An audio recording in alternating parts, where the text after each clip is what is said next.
বাংলাদেশের ছাত্র আন্দোলনের নামে যে প্রহসন সেখানকার উগ্রবাদী সংগঠনরা চালাচ্ছে সে সমস্ত হিংসাত্মক ঘটনা হিন্দু সহ বিভিন্ন সংখ্যালঘুদের উপর আক্রমণ সংঘটিত করছে তার প্রতিবাদে ভারতের একাংশ সচেতন নাগরিক প্রতিবাদ জানায়। শুক্রবার রাজ্যের সচেতন নাগরিকের একাংশ রাজ্যের রাজধানী শহর আগরতলা প্রাণকেন্দ্রে এক প্রতিবাদ সভার আয়োজন করে।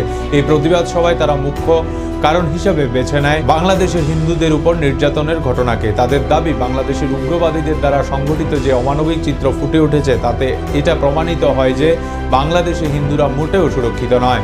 ওরা এই প্রতিবাদ মিছিল থেকে আওয়াজ তুলে বাংলাদেশের পণ্য যাতে অতি দ্রুত ভারতবর্ষ বর্জন করে, সেই সাথে তারা দাবি জানায় বাংলাদেশের যাতে অতি সত্বর হিন্দুদের উপর অমানবিক নির্যাতন যেন বন্ধ হয়। তারা এই মিছিলের পর সাংবাদিকদের সামনে এসে বলে, বাংলাদেশে মাত্রাতিরিক্তভাবে হিন্দুদের মন্দিরে, উপাসনালয়ে এবং দেবদেবীর প্রতিমার উপর যে ভাঙচুর চালাচ্ছে তারা এই মিছিলের মাধ্যমে ধিক্কার জানায় এবং সেই সাথে তারা বাংলাদেশের সন্ত্রাস বন্ধের ডাক দেয় এবং শান্তি ফিরিয়ে আনারও আহ্বান করেন। তা না হলে তারা ভবিষ্যতে আরও বৃহত্তর আন্দোলনে নামবে বলে জানায়।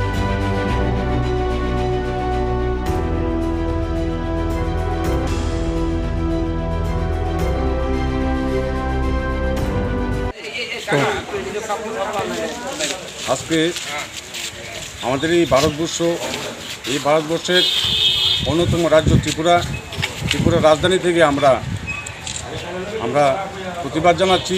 বাংলাদেশ যে আমাদের হিন্দুদের উপর নির্যাতন হচ্ছে সেই নির্যাতন অবিলম্বে যেন বন্ধ হয় তারই আমরা প্রতিবাদ আজকে আমরা সরব হয়েছি।